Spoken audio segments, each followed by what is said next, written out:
Populism has always thrived on a simple formula: a charismatic leader, a message that pits the people against some elite or outsider, and a promise to fix everything fast.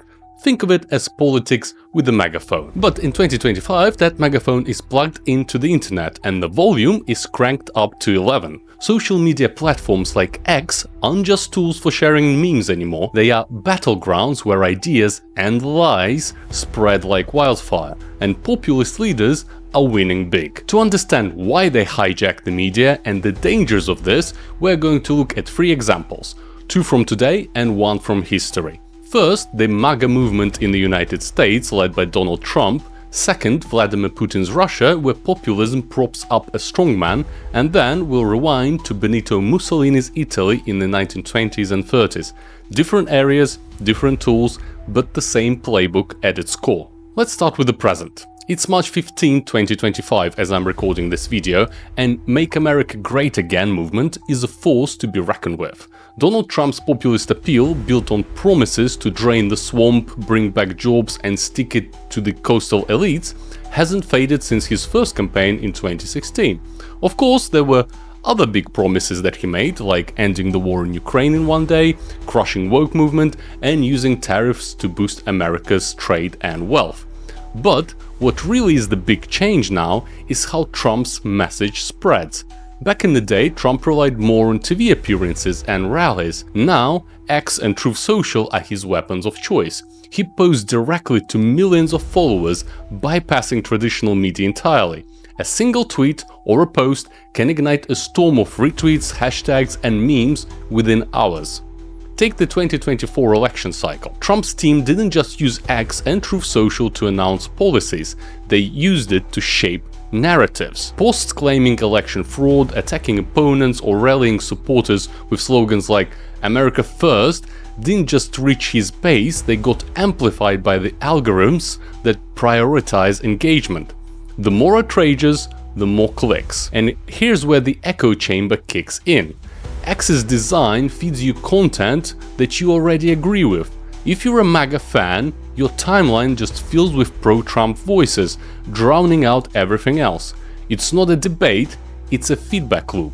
And in case of Truth Social, Love MAGA seems to be just the default setting anyway. Researchers from MIT found that emotionally charged content spreads 20% faster on social media than neutral stuff. So when Trump calls out to radical leftists or fake news, it's not just a message, it's a viral bomb. But it's not just about speed, it's also about control. Trump's team knows that X and Truth Social isn't a level playing field. Bots, influencers and coordinated accounts can push a narrative until it feels like the truth. During the 2024 primaries, posts alleging voter irregularities in key states racked up millions of impressions even when fact checks debunked them. The damage was done already. Of course, this isn't unique to Trump. Populists everywhere use digital tools to sidestep scrutiny, but the result in case of Trump is a polarized America where half the country lives in a different reality from the other half. The January 6th Capitol riot in 2021 showed us what happens when those realities collide. However, it got worse. MAGA narratives on the war in Ukraine, trade wars, or the stock market spread instantly through the social media echo chambers where people take it as ultimate truth. No proof, fact-checking, or just basic critical thinking is involved. But now let's look at another populist powerhouse, Vladimir Putin, which is an obvious persona to explore alongside Trump. Since taking power in 1999, Putin has built a brand that is all about strength, national pride, and defiance against the West. Like Trump, he's a master of us versus them game. Only his them is NATO, liberals, or anyone who threatens Russia's so-called destiny. But while Trump thrives on chaos on X and Truth Social, Putin's approach is more old school, but with a digital twist. In Russia, the state controls TV, radio and most traditional media. Think Rossiya 1 or Channel 1, pumping out pro-Kremlin messages 24/7. Online, it's a different beast. Platforms like VK and Telegram are flooded with Kremlin-friendly influencers and trolls, shaping what Russians see every day. Now, Putin's populism isn't about fiery rallies, he's trained a little differently. Instead, it's more of a slow burn. He promises stability after the chaos of 1990s, casts himself as a protector against foreign meddling, and keeps the narrative tight. Take the Ukraine war, for example. State media and online campaigns frame it as a noble fight against Western puppets, not an invasion, and any dissent is crushed. Think of the terrible treatment of Alexei Navalny in Russian prisons and then his very suspicious death in 2024. And he's not the only one. The list of opponents or critics of Putin who ended up in prison and or dead is long, sad, and quite frankly terrifying. But here is the parallel between Putin and Trump. Both of them lean on echo chambers to lock in their base. In Russia, you are either with Putin or you are a traitor. On X, you are either MAGA or you are the enemy. But the parallels don't stop there. Both Trump and Putin use media to rewrite reality. Take, for example, Trump's stolen election claims after 2020, or Putin's insistence that Ukraine's government is a Nazi regime. Neither needs proof, just repetition. A 2022 study from the University of Oxford found that 80% of Russian social media users get news from pro-government sources. In the US, MAGA fans self-curate their feeds. It's the same effect, an echo chamber where the supreme leader's word is gospel. Now, let's bring in our historical lens. Benito Mussolini. He didn't have X or Telegram, but he had his own megaphone.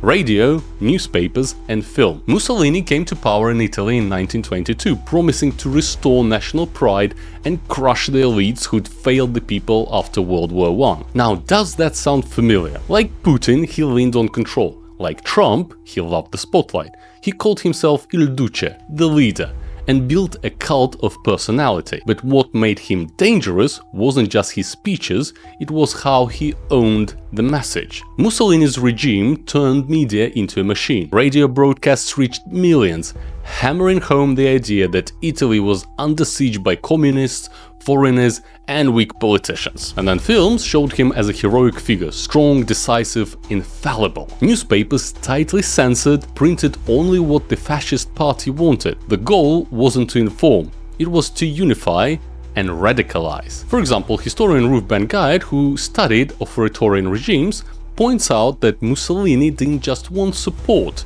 he wanted devotion. And he got it because the dissent was silenced. So if you weren't hearing their position, how could you know that there is one? By the way, I highly recommend Ben-Guyed's book called Strongman: How They Rise, Why They Succeed, and How They Fall. So what ties these three figures of Trump, Putin, and Mussolini together? It's control, charisma, and the echo chamber. Mussolini had state-run media, Putin blends state TV with digital puppets, and Trump just rides Axis and Truth Social's algorithms and the loyal online army. All three create spaces where their voice drowns out everything else. But okay, you may ask, why should we care? What's the danger? You see, it's not just that populism is loud, it's that it's fast and fractured. A 2023 Stanford University found that polarized social media users radicalize 30% more than those with diverse views. Add bots, trolls, and platforms like Truth Social or Telegram, and you've got yourself a dangerous pressure cooker. Mussolini took years to lock Italy down. Putin has spent decades tightening his grip on Russia. But Trump, he can shift the US in weeks.